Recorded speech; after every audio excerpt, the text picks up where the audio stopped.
Welcome to Joseph Batching.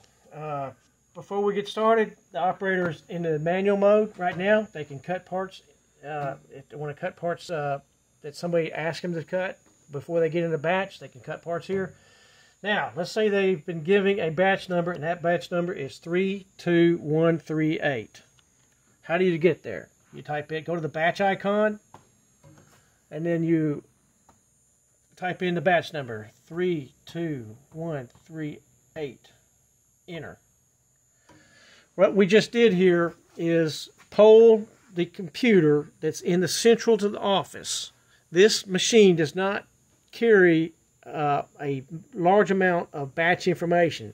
What it does is it queries the main server in the office for this batch number, and we got this machine ID. On this machine ID, that also tells it which parts to sort to send to the saw. In this case, it's machine ID 29, batch number 32138. That means that this operator has been requested to cut part number M716. That is a glazing bead. So when I typed in that batch number, it pulled up everything in the batch that is going to be cut for that batch. In this case, there's 88 parts that are white, and white over white. There's 16 parts that are white with a painted color code. There's 500 parts that are, excuse me, that's the EW is white. So these are whites. The ET is earth tone. So all the different colors. Let's say the operator now wants to cut all the Euro white. So they type on that icon, and you go enter, and all those items are going to pop up. Now it's populated. So it has queried the office and talked a little bit about technology. The technology that this is in is called a JSON format. It means something to the software engineers. It doesn't necessarily mean anything to the operator or the supervisor. But what it does mean is it sorts and goes to the computer, brings it back down, only what is needed, and it's not all sitting up here on a computer box in the plant. It loads the whole batch of all those parts. Now those parts are in this computer. All this batch is in this computer. If the server goes down in the office, this is local now. It can continue. It's not dependent on the office at this point. So now the operator is ready to start cutting. They grab their lineal, and they start, I believe they want to cut the 33 and 5/16. They cut next part. That's the 32 and 5/16. So it cuts it, and if they want to cut another one, it indexed one down. So I pulled one part out of the saw, put it in my bin. Now I got to cut another one. Hit the next part. Now it timestamps it. Now it knows what time it cut the part, and we've cut 2 of 2, so we got 0 left. Now it's highlighted on the next item to cut. It's 32 and 5/8. So you hit next cut. It just indexed it down once. You pull the part off, put it in a bin. You want to cut again, you cut it. Next part. It didn't have to move. It just cuts. Now let's say you've got you're into the lineal, and you want to cut up. You've got a leftover rest piece of roughly 24 inches. You can page it down and look for a part that's 24 inches. There's one right here. So I can pull that thing, highlight it, hit enter, and it's, oops, I just messed up.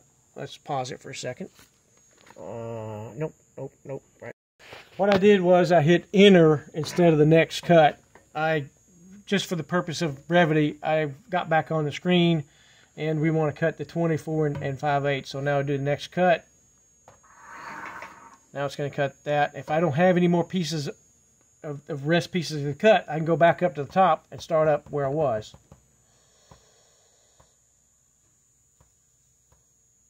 Okay, so now I can come back here and cut this one because it's got 2 of 2 to cut. Highlight that, next cut. And now I'm off and running. So I'm gonna cut the next one. I'm gonna timestamp it. Now I'm ready to cut another 33 and 5/8. cut it. Okay, that's enough of that. I want to talk a little bit about this redundancy you see here. This is from a customer that this is the way they wanted the format, just like this. This is customizable. This is not cast in stone. If you have an Excel spreadsheet the way you want to send it over here in the data, there's going to be, it is customizable. That does not take a software engineer to customize the way the data comes in. You can have a flat file, you can have a database query, you can have a spreadsheet, any kind of data format. It is done in the configuration screen. I'm not going to show you that. That's beyond the scope of this video. I just want to show you the power of batching for the Joseph machine. Okay, I want to show you sorting that the operator can do. You can sort on length. When you do, you type on that, and it's going to type on that. If you do it again, it's going to sort by the largest to the smallest. If you punch it twice, it's going to sort the inverse. Pause. Oh, wait a minute. Okay. So now we've on the length, we sorted on the top to bottom. Now I want to go back to the way I originally sorted it by lineal ID. Type on that, and this goes back to where we were. This is the timestamps, and now we're ready to cut this one next. Pause. Okay, let's say somebody comes up and said that they've got a part that they got to have right now, and I need it right now. The operator exits the screen, goes into the manual, and the operator says, I need a 45 1/8 part right now. I can't wait. It goes to the manual screen, 45.125, or let's say the operator doesn't know decimals, say 45 1/4. It goes to 45 1/4. They cut the part. Now that person's gone. They're back to trying to get their batching running. They go back into batching, and it comes highlights right back to where you were. Okay, in closing, I want to make sure that I make this point. We can use any file format. We can use flat files, we can use spreadsheets, we can use database queries, anything you want.